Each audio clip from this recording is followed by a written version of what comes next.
You won't get away with this! Watch it! Get it done! Outlet! And I said move! The restaurant always fell silent at exactly 8:30, as if an invisible conductor had lowered his baton and commanded every sound to soften at once. Conversations shrank into murmurs, cutlery stilled against porcelain, and even the golden light from the chandeliers seemed to dim in anticipation. Outside, a black sedan would glide to a stop with mechanical precision, and the man everyone feared would step onto the pavement in a perfectly tailored charcoal suit. He never rushed, never looked around nervously. The world adjusted itself around him. The staff pretended not to notice, but their eyes tracked his reflection in the mirrors behind the bar. He was known simply as Mr. Volkov, a name spoken carefully, as though it might burn the tongue. No one knew which rumors were true, only that enough of them were. They said he controlled the docks, that businessmen trembled when his number flashed across their phones, that rivals disappeared after private meetings in dark cars. Whether myth or fact, the effect was the same. When he entered, fear followed. He always chose the same table in the far corner beneath the crystal chandelier, positioned perfectly to observe every entrance and exit. It was a strategist's seat, a king's vantage point, and every night, when he settled into the chair and placed his silver ring against the polished wood, the manager faced the same quiet crisis. Who would serve him? Waiters suddenly found urgent tasks in the kitchen. Glasses needed polishing. Inventory needed counting. No one wanted to risk a wrong word, a delayed order, an accidental spill. One mistake could mean humiliation or worse. The manager's forced smile would tighten as he scanned the room for the least terrified employee.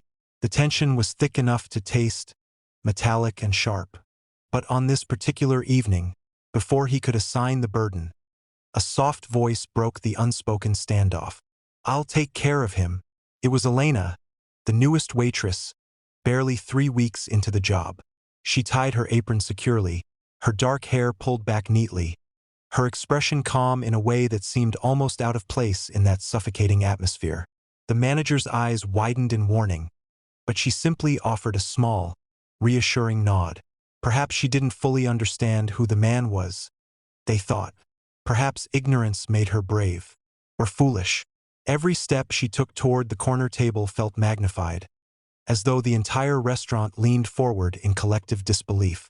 Mr. Volkov watched her approach without expression, his gaze cool and analytical, the gaze of someone accustomed to measuring people in seconds. Elena noticed the details others ignored, the faint lines of fatigue near his eyes, the precise way he folded his hands on the table, the stillness that suggested control rather than ease. She stopped at a respectful distance and offered a polite smile, neither overly warm nor timid. "Good evening, sir. May I start you with something to drink?" Her voice did not tremble. It carried the same steady courtesy she offered every other guest. For a moment, silence stretched between them, taut as wire. Around the room, shoulders stiffened in expectation of sharp words or cutting dismissal. Instead, he tilted his head slightly, studying her as if she were an unexpected variable in a predictable equation. "You're new," he observed quietly.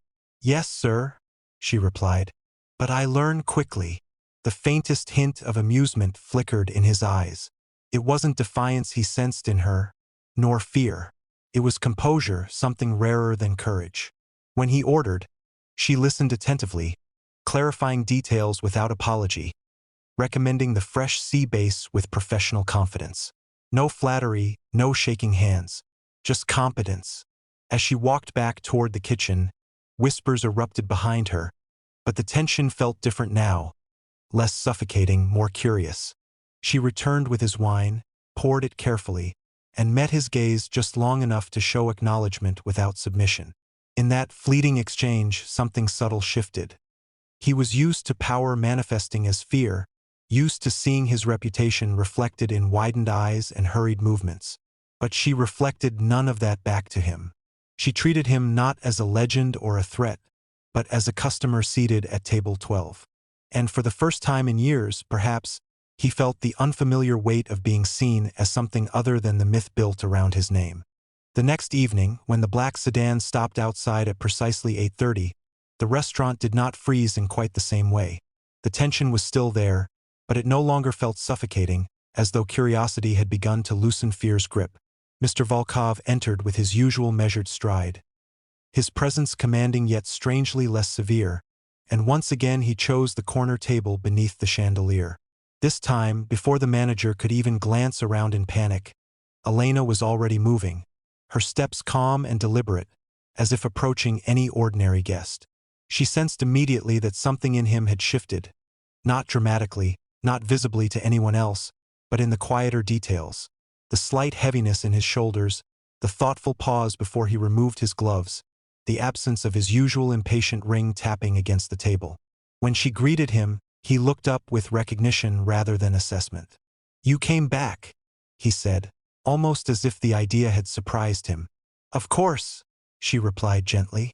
"It's my shift." A faint smile touched his lips, brief but genuine. As she poured his wine, he watched her not with suspicion but contemplation, as though weighing words he was unaccustomed to speaking.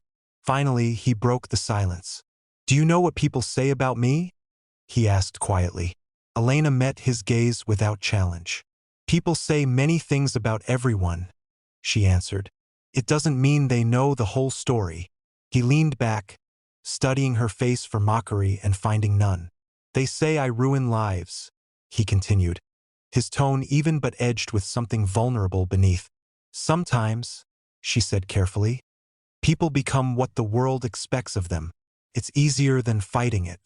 Her words did not accuse. They simply existed between them, honest and steady. Around them, the restaurant hummed with cautious normalcy.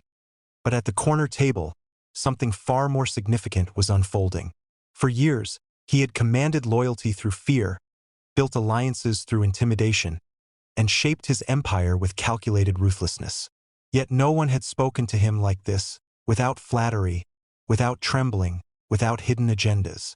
Elena asked him about his day as though he were any other man finishing work. At first, he deflected with vague answers, but gradually, almost against his own instincts, he found himself speaking more openly.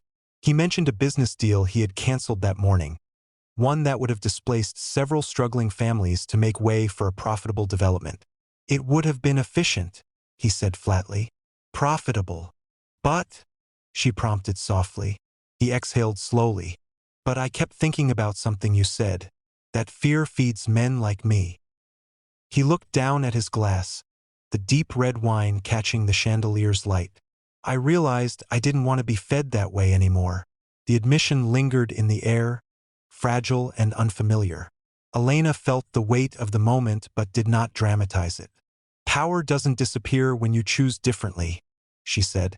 "It just changes shape." He considered that in silence, as though the concept were foreign yet compelling. Over the following days, subtle changes rippled beyond the restaurant walls. Associates noticed he negotiated where he once threatened. Debts were restructured instead of enforced with violence. A shipment of illegal goods was quietly halted under his own orders. Whispers in the city shifted from fear to confusion. At the restaurant, however, the transformation was visible in simpler ways. He arrived without an entourage one evening, sitting alone with a thoughtful expression rather than an intimidating glare. When Elena approached, he placed a small envelope on the table.